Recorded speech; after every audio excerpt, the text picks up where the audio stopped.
Então vamos elevar o nosso pensamento a Deus e a Jesus. Vamos agradecer por estarmos aqui hoje, reunidos em Teu nome. Que o Senhor possa nos abençoar, nos proteger, nos amparar, nos intuir para que a palestra possa sair boa a todos nós. Que o Senhor possa proteger os nossos lares, dos nossos familiares, dos nossos amigos, dos nossos inimigos, das pessoas que estão doentes, dos lares desequilibrados, das pessoas que estão nas cadeias públicas, as pessoas que estão nas ruas com esse frio, que passam fome, das pessoas que estão em guerra. Enfim, Senhor, que possamos aprender a viver melhor diante das Suas leis, para que possamos mudar o nosso planeta para um estágio melhor, com mais harmonia, com mais paz, com mais fraternidade. Acolhei também esse lar que nos acolhe com tanto carinho e esteja conosco agora e sempre, que assim seja. Bom, estou trocando com a Leonor, que gentilmente conseguiu trocar comigo a data, porque eu não poderia vir no dia marcado. Hoje é o capítulo 22, Não separeis o que Deus uniu. Indissolubilidade do casamento. Então, realmente é um assunto bem delicado, né? Porque o casamento, ele pode ser desmanchado, né? Ou não. Será que Deus permite que a gente faça um divórcio, uma separação, ou não aceita isso? Então, nós vamos explicar. Jesus falou, né? O que Deus uniu, que o homem não separe. Só que tudo tem o seu tempo, tudo tem a sua hora, tudo tem o seu costume. Realmente não era para separar nada. Mas ele também diz que pela dureza dos nossos corações, a gente se separa. Os motivos são inúmeros, porque na Bíblia fala mais sobre adultério, mas não é só o adultério, a gente sabe que é um motivo de separação. Aí nós temos a história do casamento, que ela muda de tempos em tempos, né? Então, diz que na época do Moisés, a mulher não sabia cozinhar, o Moisés simplesmente dava uma cartinha e falava assim, vai embora. Era simples assim. E ele não tinha uma mulher só, ele tinha várias. Então, ainda existem países que têm várias mulheres. Será que aí reina o amor ou reina só a sensibilidade, reina só a questão afetiva sexual? Porque é meio complicado a gente dizer, né? Eu tenho várias mulheres. As mulheres nunca podem ter vários homens, né? Mas é só uma brincadeira, gente. Nós estamos acostumados com um casal só de um homem e uma mulher. Agora temos 2 mulheres ou 2 homens, mas enfim, é um casal monogâmico, né? Onde é só 2 pessoas. O que acontece mais assim é que a gente nota na separação é um desrespeito de um com o outro, é o não conhecimento, a não tolerância, não paciência, não ajuda. Então, assim, se pegarmos há um tempo atrás, as mulheres praticamente só ficavam em casa, cuidando dos filhos e cuidando da casa. Hoje, as mulheres, em geral, trabalham fora. Cuidam do trabalho de fora, do trabalho da casa e dos filhos. E o marido ajuda? Então, assim, gente, não quero aqui questionar brigas. Eu só quero dizer que existe diferença, porque a gente mudou. Então, assim, nós ambos, tanto homens quanto mulheres, exigimos mais hoje do que antigamente. Então, pode ser um motivo para uma separação.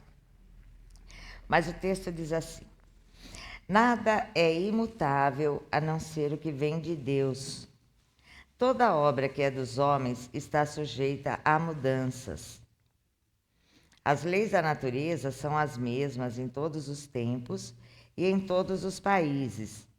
As leis humanas transformam-se de acordo com o tempo, com os lugares e com o progresso da inteligência. Então, a lei de Deus, ela não muda, ela é igual em qualquer país, em qualquer lugar do nosso planeta ou dos outros planetas também. Por que não, né? Porque já que essa não é a única morada que nós temos, então, de todas as moradas de Deus, a lei dele não muda. E ela é infalível, não tem erro, né? Não tem como discutir que algo está errado na lei de Deus. Mas na lei dos homens, muda. Ela muda conforme a nossa inteligência, como disse o texto, conforme o nosso progresso, conforme a nossa evolução, conforme o nosso entendimento. Então, tem países que a lei civil só é suficiente para ajustar um casamento, tem países que tem que ser a lei civil e a lei religiosa, tem outros que é só na religião. Então, aí já tem mudanças, né? São coisas diferentes. Aí ele continua falando assim: no casamento, o que é de ordem divina é a união dos sexos para permitir a renovação dos seres que morrem, mas as condições que regulam essa união são de tal modo humanas que não há em todo o mundo e até mesmo na cristandade 2 países em que elas sejam rigorosamente as mesmas, e nem há um sequer em que essas condições não tenham sofrido mudanças impostas pelo tempo. Então, aqui, o que é de ordem divina é a união dos sexos para permitir a renovação dos seres que morrem. O que significa isso? Para que possa nascer mais crianças, né? Para que tenham a chance, nós espíritos desencarnados, de reencarnar. Então, isso é a lei de Deus. Agora, seria uma balbúrdia se não houvesse o casamento. Porque o casamento é uma ordem da sociedade para manter a sociedade em mais equilíbrio. Nós já não somos muito equilibradinhos constantemente. Se não tiver uma lei, alguma imposição, alguma obrigação para a gente, se torna mais difícil. Então, como tudo muda, né? A gente vê assim. Eu que não sou tão velha, mas também não tão jovem, a gente já foi criada para mulher tem que cuidar da casa, mulher tem que cuidar do marido. Minhas filhas já não pensam mais da mesma forma. Minha nona teve um casamento arranjado. Papai e mamãe decidiram que você vai casar com fulano. E ela viveu com fulano uns 60 e poucos anos, até morrer. Aí eu me pergunto, como é que eles conseguiram? E a gente hoje não consegue? Porque havia mais respeito. Cada um sabia do seu papel, como era de costume na época, e cada um desempenhava o seu papel. E para ambos bastava, né? E acima disso, o respeito. Então, aí o amor veio com o tempo, a consideração veio com o tempo, o carinho veio com o tempo e, graças a Deus, tive nonos maravilhosos. A avó e o avô não sei como é que foi, mas a nona e o nono foi assim. A avó foi assim também, Chico? Não sabe, né? Provavelmente, né? Agora, hoje, a gente tem o livre-arbítrio, a gente escolhe com quem que a gente quer ficar. Mas vamos lá. Nem sempre. Tem alguns países que ainda é imposto. Tem aquela questão também do casamento onde se o bolso estiver cheio, tá ótimo. É o casamento do interesse. Será que esse casamento dura muito? Muito difícil durar muito, né? Ou dura por conveniência, para fazer de conta, para mostrar para a sociedade. Mas não é assim uma coisa tão garantida quanto aqueles que tiveram o livre-arbítrio de querer se unir para formar uma família. A família, a gente sabe que ela é muito importante, porque ela é o nosso berço, digamos assim. Tudo que a gente começa aprendendo no novo reencarne é dentro da família. Então, Também tem as famílias que têm exceções, de pai que morre, mãe que morre, enfim. Mas, em geral, é uma família de pai, mãe e os filhos. E ali a gente recebe a primeira educação nossa. Ali a gente começa a exercer a caridade pura. A mãe e o pai passam noites sem dormir por causa de uma criança que está chorando, que está com dor. Mas eles passam, porque quiseram ter aquela criança. Isso não é uma caridade pura? Não é? Então, nós temos que considerar a família como nosso berço principal. Daí a tolerância com parentes, com pai, com mãe, com filhos, tios, tias. É até engraçado porque a gente só muda de endereço, mas é tudo igual, né? Tem aquele tio que a gente não gosta muito, aquela tia que não gosta muito, aquele primo que não gosta muito. Mas Deus é tão bom que de vez em quando tem um casamento, tem um batizado, tem alguma coisa onde a família se reúne. Uma grande oportunidade para falar um oi, para perder um pouco dessas desavenças. Porque nós não estamos nas nossas famílias por acaso. Nós estamos ali porque nós escolhemos, porque era o nosso melhor lugar de evolução nesse reencarne. Mas vamos voltar à indissolubilidade aqui. Bom, aqui então estava falando que nem todos os países têm as mesmas leis, que mudam, que todas sofrem mudanças pelo tempo. O resultado disso é que, pela lei civil, o que é legítimo num país e numa época, é adultério em outro e em outro tempo. Isto em razão de ter a lei civil por objetivo regular os interesses da família na sociedade. E esses interesses variam de acordo com os costumes e as necessidades locais. Então, eu estava dando uma olhadinha nos outros países. Realmente, tem costumes até da cerimônia do casamento ser diferente, tradições diferentes. Então, nós vamos mudando, nós vamos exigindo mais, nós vamos... Assim, tem coisas que antigamente falava assim, isso é pecado. A gente sabe que não existe pecado, existem erros, né? Mas que quando a gente cresce um pouco, a gente fala assim, eu não aceito isso desse jeito. Isso para mim não está errado, mas aquilo está. Então, a nossa evolução mostra para a gente que lá no fundinho, no nosso interior, a gente sabe o que está certo e o que está errado, né? Então, é normal haverem essas mudanças. Não são da noite para o dia, elas levam tempo, levam debates, pessoas que são a favor, pessoas que são contra, mas elas acontecem.